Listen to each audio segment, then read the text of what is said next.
posting sexual exploitation on my account. I was wiped off the internet. I got burned multiple times with agencies because I didn't know how to run ads, and I outsourced before I had the knowledge. You don't want to delegate unless you have a base level knowledge of what it is you're outsourcing. It's a domino effect. If we have a bad VA that's setting, but they're unqualified, now I'm actually wasting more time. Hey everyone, I'm Linda Vo, and welcome to Inspired by Success. Ever wonder what happens when someone reaches their breaking point in a job they can't stand? Today's guest went from earning $14 an hour in a Macy's stockroom to building brands for NBA stars and hitting $98K in a single month. But here's the twist. He credits mindset, not just strategy, as the real game changer. Let's welcome Jared Jennings, founder of Phantom Brands and a business coach, helping entrepreneurs reimagining what's possible for their business. Welcome to the show, Jared. Thank you, Linda, so much. Thank you for having me. I'm excited to be here. Tell us a bit about your story from breaking point. Like a lot of entrepreneurs reach a breaking point that actually sparks change. Can you share your story and what that moment was like for you? Take us back into that Macy's stockroom. Yeah, I'd be happy to. So my first job was in high school. I was selling at a baseball store. And from that store, I actually gained a lot of one-on-one training clientele. And that was kind of my first, glimpse into entrepreneurship. I was a baseball coach for little kids. So that was my first glimpse into entrepreneurship. But when I went to college is when I started to get an idea of what I want to do in my life. And I was leaning heavily on sales. I just figured I would go into sales. I also didn't know any other way to make money. My scope of reality was very, very limited. And I knew I could talk to people. So I said, you know what? I'll go into sales. I'll make some decent money. That's all I really know how to do anyways. So I went to school for management and sales, very, very basic. And I wanted to work my way up to a retail store by the end of college so I could have client-facing experience to get an actual sales job when I graduated. So I couldn't get a Nordstrom's. I couldn't get a Gucci. So I went to Macy's. Macy's had an opening in the stockroom. Okay, I couldn't even get on the floor. I was in the stockroom. So if you're unfamiliar with what the stockroom is, I was boxing and unboxing with one of those little knives, just opening and taping things all day. Yep, that was my job. And everybody I worked with was 35, 40 years old, probably had a criminal record. It just wasn't a great environment. It wasn't a great environment. So I was there for a couple of months. I had an inflection point there. I had two big inflection points. I had one there where I said, I deserve better. I had a dispute with my boss and I walked out of the job, just left. And a couple of weeks later, I actually got a role at Ted Baker London. So that's a lot more affluent clothing. That's a lot more where I was trending to be. From there, I went to Nordstrom. And so that was really where I wanted to end up in college. And then after I graduated, I went to corporate America. I was told everybody in my sales classes and in my college, my entire environment was telling me, go to this corporate job. It's going to look good. It's going to be great for you, et cetera, et cetera. I've never been in the corporate world, so I was very susceptible to everybody's opinion because I didn't have one yet, right? And so I go to this massive corporation. They're multi-billion dollars, and my role in outside sales was selling payroll and human resource software. So not very sexy, not very interesting at all. And my job was to call in small businesses in San Diego and sell them payroll in outside sales. And pretty quickly, I realized everything I didn't like about corporate America. I really didn't appreciate this massive culture, right? The politics, the bureaucracy, the favoritism, the hand-given opportunities, which greatly dictate your income on commission because opportunities dictate the amount of money you can make in this particular role. So a lot of things were skewed, and I noticed a lot of things that I didn't really, really mesh with. And the big inflection point, though, was in this job. This was the massive inflection point. It was during COVID, and again, I'm selling to small businesses, right? So they're shutting down. They can't pay their rent. We're going into inside sales. There was quarantine, and we're all staying home. We're all dialing, really going through it. And I remember I had a one-on-one with my then boss, my then manager, and she ripped into me. And not only did she rip into me, but I was doing the things that from a metric standpoint, we're supposed to be doing. So it's not like I was underperforming by any means. And I got off the call, and it was almost emotionless. Like I got off the call, and I was like, I'm done. It was such a inflection of switch in my head that there was no other alternative. That singular moment in that inflection point, I knew that I had to start a business. It was no longer a desire. It was no longer a vision. It was something that was an absolute must. So from there, I got to thinking, I got to, scheming up. What am I going to do? Strategizing, trying to think of what I can do. Again, I only know sales. I don't have any other background in any other industry. I've never ran a business before. But I wanted to create a clothing brand. And the reason I wanted to go into e-commerce and create a clothing brand is because I've always loved fashion. I've always loved clothing and designs and colors. And so I went and I started to learn how to make a clothing brand. So I bought a course online, graphic design course, $80. I started putting together some fonts, right? Really starting from the ground up because I knew nothing.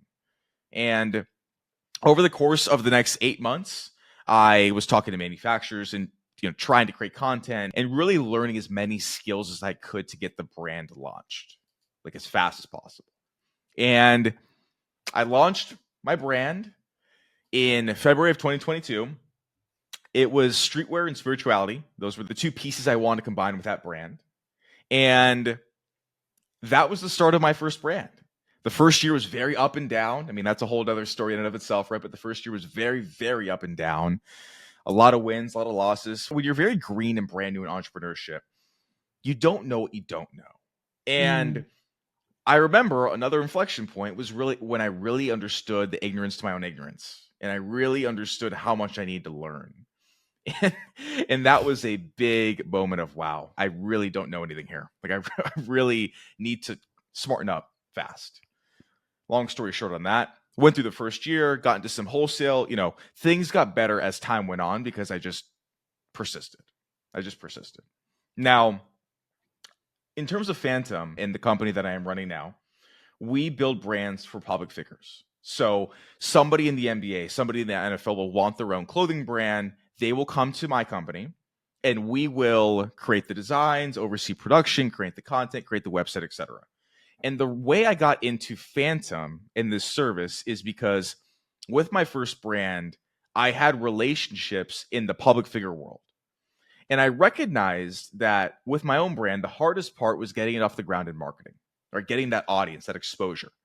So I recognize I have these relationships with individuals that have resources, but they also have a fan base, right? They also won't need to market or like run paid ads because they already have that level of that audience built in. So essentially I went to them, I offered my services on a silver platter as a done for you. And that was the start of Phantom. Wow, that's incredible. Let's take it back a bit, especially the mindset shifts that you had to break through from becoming like an employee to an entrepreneur. And sometimes a lot of people have that fear, self-doubt as well. What limiting beliefs did you have to let go of to make it big leap? Or is it just that one moment that you thought, no, you're not going to go, you're going to go all in? Because some people, they do it as a side hustle first and then just to be safe and test the waters. But some people have to do it because they get made redundant, for example. But what other limiting beliefs that you have to let go of to jump from employee to entrepreneur? Millions. There were so many limiting beliefs that I had to overcome, and I'm still overcoming them, right? They still come up. And I think the most important thing when you're talking about limiting beliefs, when you're talking about the inner work, the mindset, is if we have awareness, if we're able to be aware of what's holding us back, then we can move through it, right? Awareness is step one. So if I were to say what limiting beliefs I had, there were a lot. I definitely vividly had imposter syndrome. And I remember my first photo shoot for my brand. And I rented a studio. I had models. I had a videographer, a photographer, and I was there steaming the clothes with the hanger, like preparing everything for this photo shoot. And I felt so out of place. I felt like a fish out of water. Imposter syndrome was really there. I'm used to a cubicle. I'm used to suit and tie. Let's close a deal. Now I'm running this photo shoot and I'm like, wow, it felt very strange in a way. And that was something that I had to face and be cognizant of because that can hold you back. That imposter syndrome, thinking you don't belong somewhere, thinking you can't do something because you've never done it before. Like those things come up no matter how courageous you are. And they came up for me. So I think, taking the necessary action, regardless of how inadequate I may have felt in the moment, and acting as the person that you want to become as your highest self are very, very important for getting through those limiting beliefs. Yeah, I definitely totally agree with you there.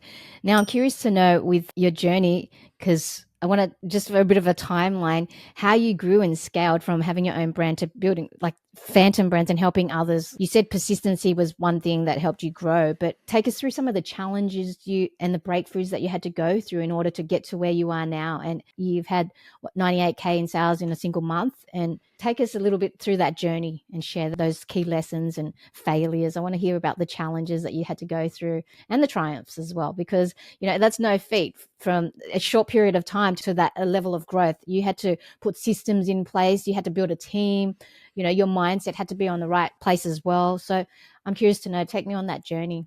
So I would say in terms of growth and in terms of Phantom, that it's basically an accumulation of all my skills into one. And as I was going through levels and as I was going through obstacles, I was gaining skills or I was gaining experience, right? For example, I'll tell you about a massive obstacle I faced very early on. Okay. I lacked the skill set of running meta ads. I didn't know how to market when I started out with my first brand. So what I did was, in order to grow fast, is I hired somebody from Fiverr, a freelancer, to go into my account, fix the ad manager, get things set up for me so I could run ads and grow even faster. Within a week of this individual being in my account, I was wiped off the internet. I was banned from Facebook. I was banned What? from Instagram. This was What did this they was a do? month after I launched. What did they They do? were posting like sexual exploitation on my account. Oh Yeah, my on gosh, they my were personal using your Facebook account. account. Oh my gosh, were they Yes. using your account to do other things, like hijacking your account, basically? Is that what they did? Basically, yeah, they were posting things from my personal Jared Jennings Facebook account that was tied to all of my businesses. And then when Jared Jennings got banned because of what they were posting, all my businesses went down with it. So this Oh was a my. month after I launched my brand. I was off the internet, sitting on inventory. So So what did you you get do? really good at what I did was, technically speaking, I had to create a forwarding domain. I had to create new pages. I had to create new accounts that were similar. That was on the technical side to kind of ground that. But there's a lot of soft skills that you learn when you go through something that crappy, right? There's a lot of soft skills like emotional intelligence and decision making that you need to. It's like getting calluses from lifting weights. You get stronger by Mm. going through something so weirdly horrendous. Like, why would that happen to me? You know what I mean? Like, these things go through your mind. But I think what's really important at any level of blockage or any level of obstacle is, I'm going to keep going back to mindset, but it's that important, right? Like, how are we going to solve the problem, not only from a tactical standpoint, but how are we mentally going to go about solving this problem? Because at any level, and you know this as well, there's going to be issues, right? At 10K, there's issues. At 20K, there's issues. At 30K, 50, 98K, whatever, there's new issues that need to be solved. And I think the soft skill of problem solving, decision making, seeing second, third, and fourth consequences with each decision you make, and instilling a really good culture in your company, I think is very important for any obstacle that you come across. Wow. I'm curious about who that person on Fiverr was and if they got banned or not. But Some dude in the Pakistan, I don't know. Yeah, so now I'm guessing of that you've course, got a right? proper in-house person that's doing all the ads and scaling properly now. Oh, I still hired a couple agencies that burned me. It didn't stop Oh, there. It only stopped when I actually learned, and this is something really important to anybody listening that's an entrepreneur, is I got burned multiple times with agencies because I me didn't know how too. to run ads and I Mm, outsourced before I had the knowledge. So mm, here's what I did. After my second agency that burned me, I said, F it. I'm going to learn it myself. I'm going to mm. stop everything and I'm going to learn it myself. And I took a course and I learned how to run ads and I've never been burned again. And the reason this is so important, ads aside, is you don't want to delegate unless you have a base level knowledge of what it is you're outsourcing, because you're not going to understand how they're actually doing. Like, you're not going to grasp how well they're performing. And that's going to hurt you. So that's a story for another time. But that's what I would say would be really important before you outsource, just to know it a little bit. I totally agree with you that even with my background in advertising, I understood I did my own ads at the start and I knew it and I was doing well. But then once I started outsourcing to agencies, I got burnt so many times because they did well. But I think there's so many different algorithm changes. And one key thing that you got to understand is like you might be putting money in, but like not only are you measuring the ROAS, but it's like the profit margins. That's something that I didn't actually factor in when I was running ads, and I just got burnt and left into like so much debt from spending so much. Yeah, I made sales, but how much did I spend to get that customer too? So I'm curious for you, how did you manage to grow Phantom Brands and help your customers as well and leveraging their own audience? Because I'm just curious for the audience who have their own brands and they want to grow and scale. Now that ads are very, very expensive as well. What's worked for you? How have you helped others? Are there any platforms that you recommend that people aren't tapping into that they should be, especially for a clothing brand? Yeah, so basically ecom growth 101 is I would first start with the avatar that we're targeting. I think that's really important when we're coming up with how to market. I also think that a lot of brands jump the gun, I did included, on running ads when they're not ready. And what I mean by that is a lot of brands are going to jump the gun. They want to grow really quick, but their website sucks, right? It's not optimized. Their conversions are like sub 2% or something really bad.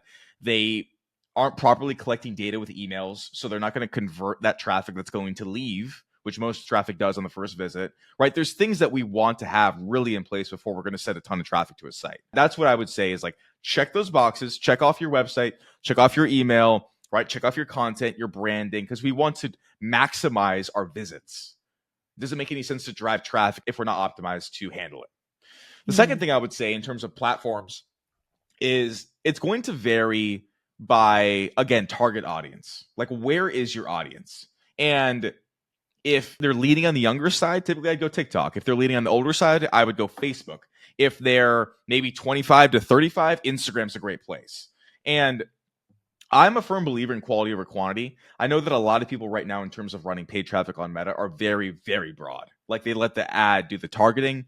These things are always changing.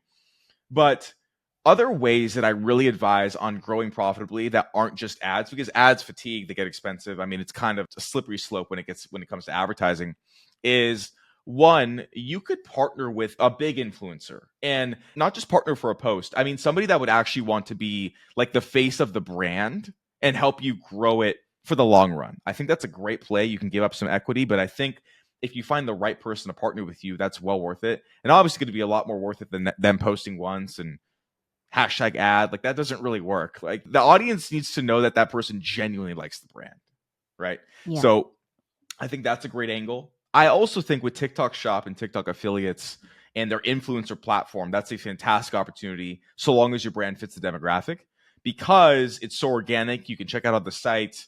They already have that built-in audience. So I think those ways are really, really beneficial. Also, as well, another way as well is creating a community.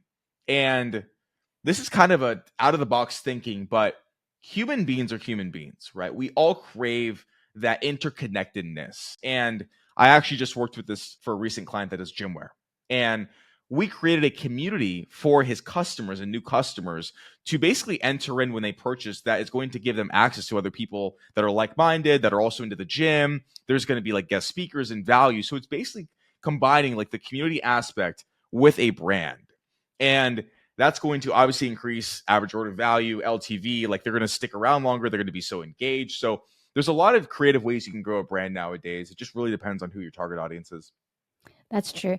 The thing is with social media, right? You know how like attention is good gold and it's so hard because it's currency now, especially with everyone's attention span so short. What's your approach to standing out on social media and cutting through that noise to get people's attention, especially when you're building a brand and you're still new? Okay, so if you're a personal brand or if you're a product-based brand, I think the more authentic and vulnerable you can be, the better. Mhm. Because if you're regurgitating things that everybody's read online, it's not really going to stick and people can kind of tell. So I think it's very important to tell your story.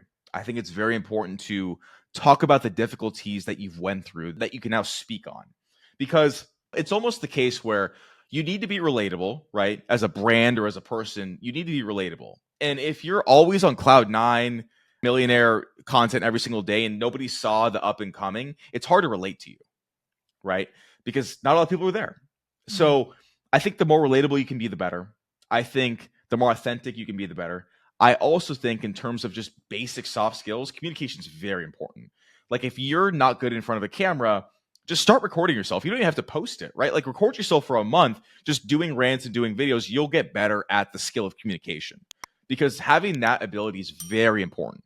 Very, very important. Yeah. And I think now, this day and age with AI as well, like for me, when I look at LinkedIn content or other people's posts, I'm always trying to guess because I leverage AI too, but I put it in my own words. I just make it a grammar, like someone that can help me with grammar or give me ideas as well. But if you're being too lazy and you're relying on too much on AI and it doesn't sound human, people can pick up on that, especially for ones that do use it themselves. So for me, when I see a LinkedIn post, but most people are going to use AI anyway in the future, and you can just use it to leverage, help build your brand. But that authenticity part is super, super important, especially cutting through now with AI as well. I'm curious to know with scaling your business and when I see people hitting that different levels of growth, obviously, there's systems that they've built in place and processes. So I'm curious to know what's one system that's been essential for your own business growth? Has it been phenomenal team? What can you give us some tips on the systems that you've built in order to scale? Yeah, I think having competent VAs, which isn't the easiest thing in the world to find, that can do top of funnel activities is a life changer. It can change everything because you need to get clients in or you need to get your customers in, right? Like that's business 101, whether we're selling software, product, service, whatever it is. We need people in the door. We need people that are sitting down that want to hear about what we have to offer. And that part, like cultivating that part, is very time consuming typically, unless you're running ads, unless you're doing this. But if you're doing outbound or if you're doing, warm inbound, there's a lot of conversations that need to be had to get them through the funnel. So I am very nitpicky on having a really good assistant, a really good setter that is attached to my sales cycle because I sell a very high service product with Phantom. It's a very high service service. So I want to prioritize my time building those relationships, doing demos and being client facing that way. So I can alleviate a lot of my time spent by getting my appointments set for me and qualified. It's a domino effect, right? Like if we have a bad VA that's setting, but they're unqualified, now I'm actually wasting more time. I'm sitting down with unqualified people.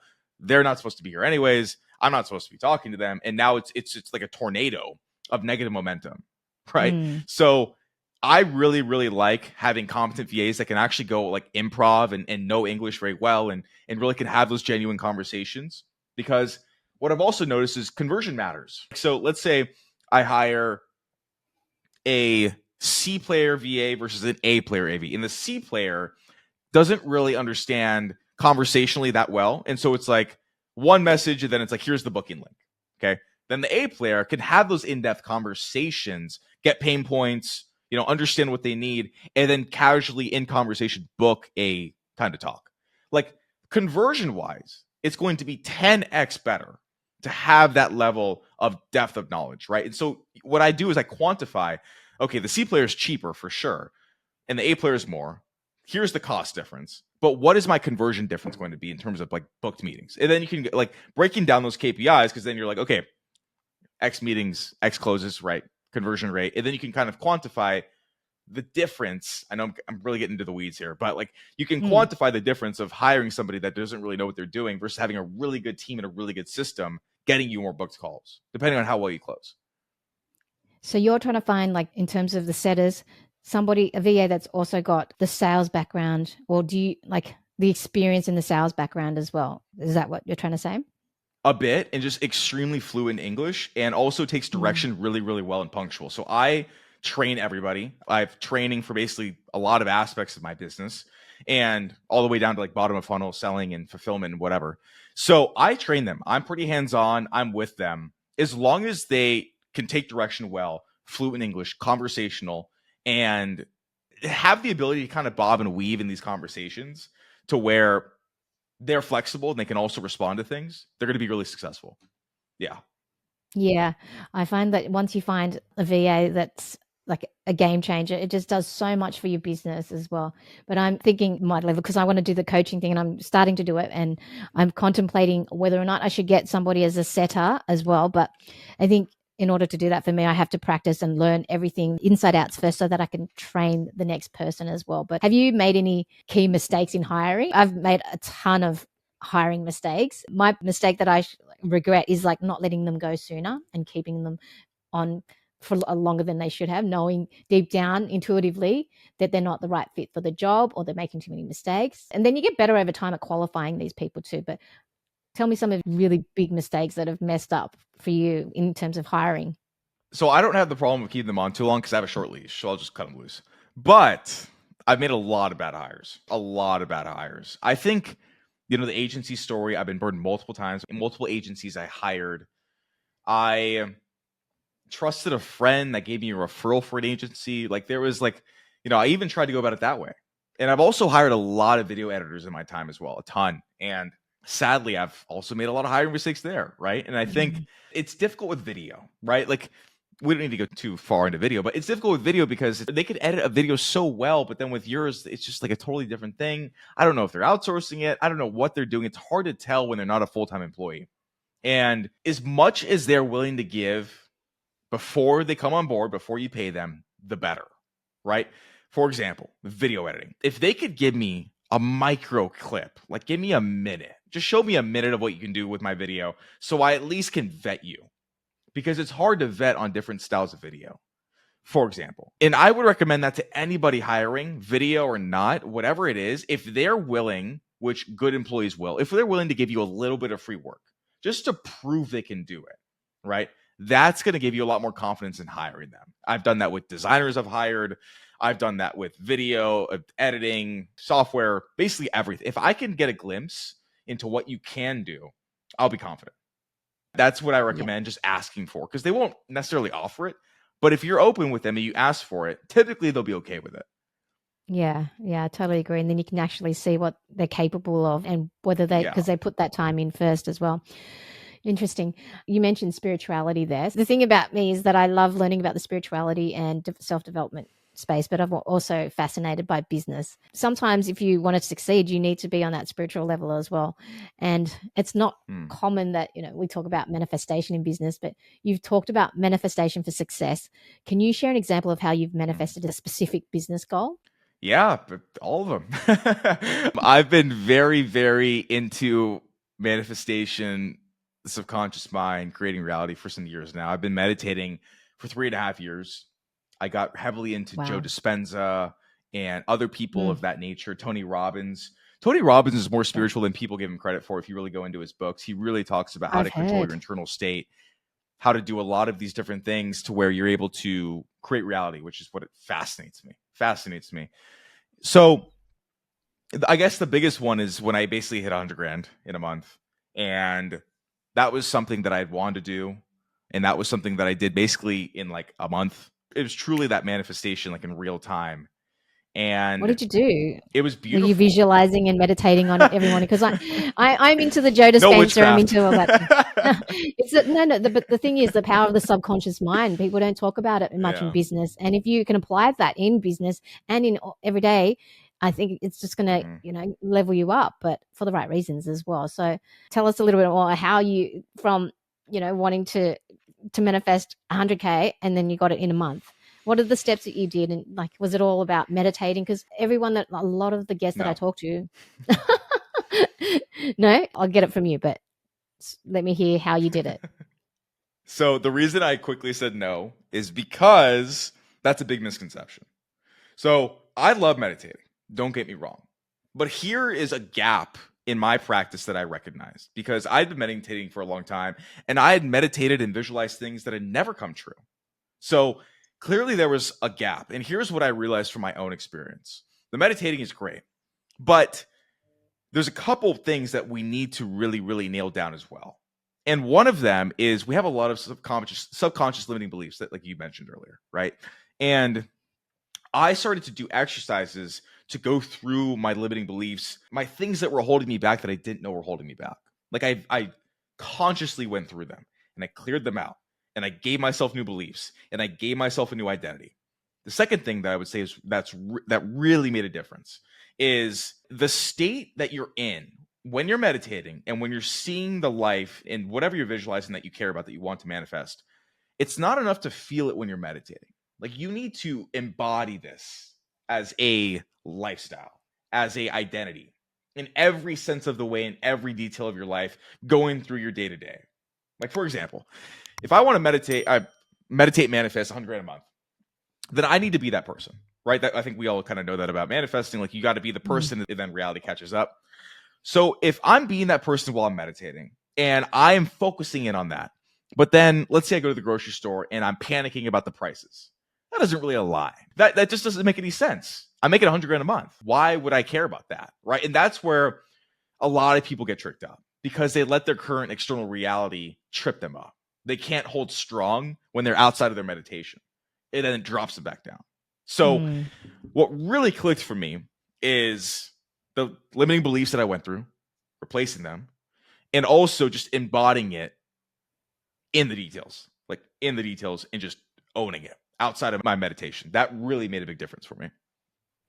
Did you go to courses, or did you get mentors? Because I've been into Joe Dispenza for a while. I love listening to him on podcasts as well. And I heard he's got what he does retreats where they're pretty intense. A lot of them are in the US. So did you do any courses that have really impacted you, or any books? Read a couple of his books too. And I'm fascinated by that subject as well, the power of the subconscious mind. And another thing that I've recently heard is transurfing. On another podcast, somebody talked about transurfing. So I'm like, oh, I'm curious about that. I'm yet to discover what it's, because I just started. So was there any books or events that really radically changed the way that you thought and got you into this subconscious thinking?